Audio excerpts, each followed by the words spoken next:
Okay, this morning guys, we just wanted to do a little video on GVM upgrades. So we're getting just so many inquiries and questions on GVMs. There's a lot of confusion from the consumer at the end of the day as to where they stand with GVMs, GCMs, and load carrying capacities.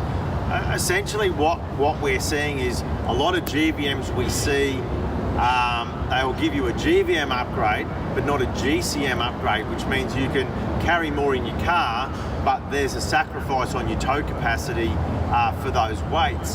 So GVMs are sort of based, let's say the major factors in a GVM upgrade is, one, that you have the suspension to carry that load, two, that you can physically stop that load, so braking, and three, that your axle load capacity can handle that weight.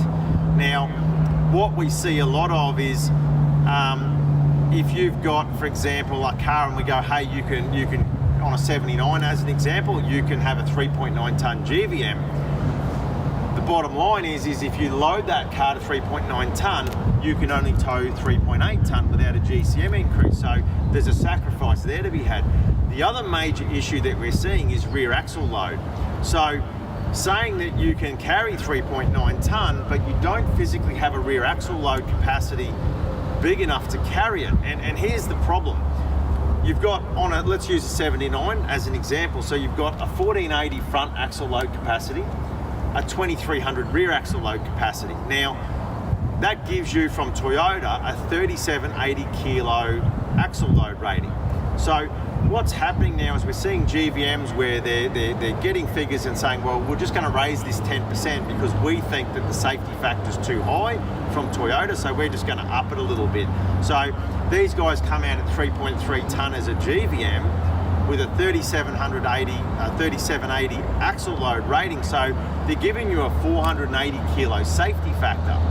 Now we're seeing these being raised without anything being done to them, an extra 10%, for example, so they've gone over the safety factor and another 10%.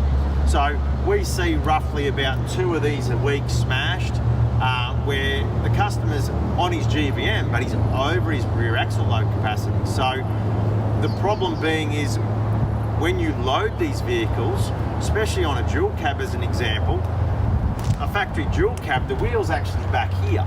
So all of your weight is now behind that axle, which is giving you're having extra leverage as well, especially on your tow ball.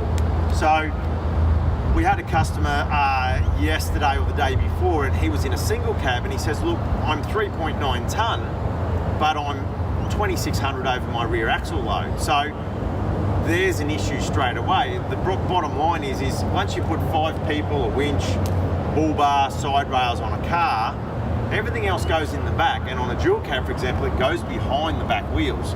So what you really want to be asking the question when you're getting a GVM or you're building a vehicle is, what GVM do I need? What do I need to tow? And what's my rear axle load rating going to be like? And you know, overrating these rear axles is especially with large tires, and that's where we see it. On standard wheels, they probably rarely have issues, but on big wheels, excessive weights, they're smashing. And you know, we had one guy who nearly had an accident, you know, up on 2 wheels, this sort of stuff. So it's something that you've got to get it right from the beginning. So essentially for us, when we do a GVM upgrade, it's a GVM, it's a GCM, and it's a rear axle load capacity. So, you know, at 3.9 ton, we often see these 79s between 2500 and 2650 at 3.9. So they're already maxing out that axle load capacity that GVM has been given on that vehicle. So at JMACX, we do a 3.9 ton GVM, we do a 2700 kilo rear axle load capacity with a GCM increase, so you can still tow your full 3.5 ton.